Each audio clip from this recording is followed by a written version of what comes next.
Oke guys, jadi kita akan lanjut di bagaimana sih agar kita mampu membuat berita 5W plus 1H.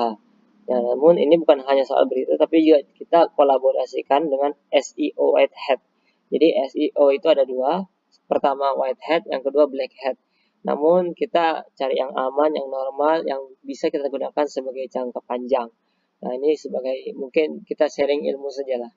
Yang pertama adalah SEO Whitehead, pengertiannya dulu, adalah teknik optimasi yang sesuai pedoman. Jadi kita menggunakan pedoman Google agar apa? Agar kita meningkatkan kualitas konten kita, kemudian experience dari pengguna, kemudian nanti ada credibility website. Jadi ada 4.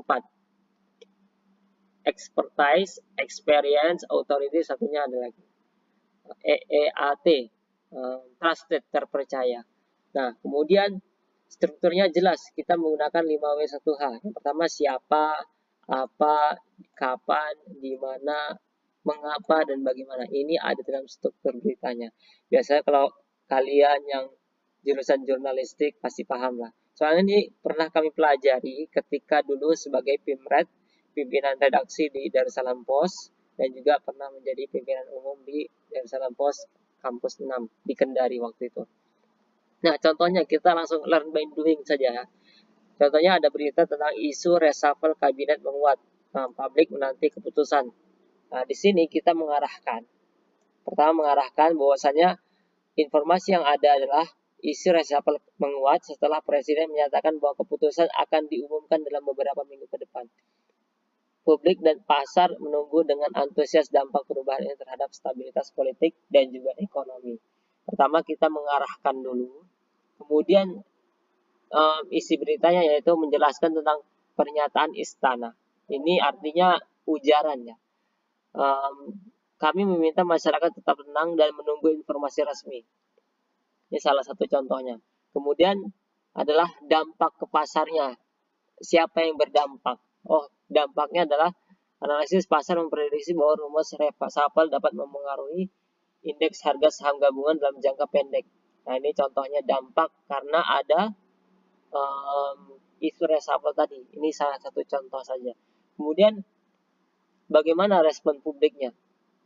Respon publiknya yaitu di media sosial, warganet mengekspresikan harapan agar reshuffle membawa perbaikan di sektor ekonomi dan pemerintah. Sejumlah media lokal menyoroti potensi perubahan Menteri Ekonomi dan Keuangan sebagai fokus utama.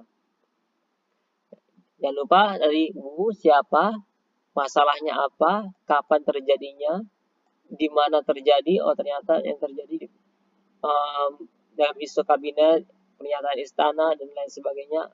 Mengapa dan bagaimana.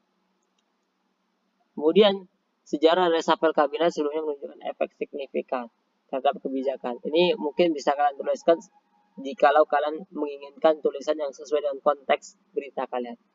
Kemudian kita harus masukkan yang namanya internal link. Internal ini penting sekali. Kenapa? Karena kalau misalnya SEO supaya berita kalian terbit dan juga meningkat nantinya, yang kalian posting entah itu opini, berita ataupun lowongan pekerjaan, itu bisa masuk ke dalam jajaran pencarian, walaupun ini efeknya jangka panjang ya. Kalian harus mentautkan apa yang diberikan nantinya. Makanya kenapa setiap berita, opini, dan lowongan pekerjaan itu kami simpan dulu sebagai draft, kami seleksi sebagai redaktur pelaksananya nanti, karena agar kami bisa menyesuaikan SEO friendly-nya, sehingga bisa kami tautkan dan juga kami posting dengan SEO terbaik nanti. Isu reshuffle kabinet menguat, publik menanti kepastian. Kemudian deskripsi datanya apa? Istana buka suara soal waktu dan pertimbangan presiden. Publik dan pasar menunggu dampaknya. Ini data, deskripsi data. Ada judul data, deskripsi data. Meta itu artinya data. Oke, mungkin cukup sekian dari apa yang bisa sampaikan. Dan jangan lupa ini sangat penting karena berita kita juga harus mengkolaborasikan dengan SEO Whitehead. Oke, terima kasih.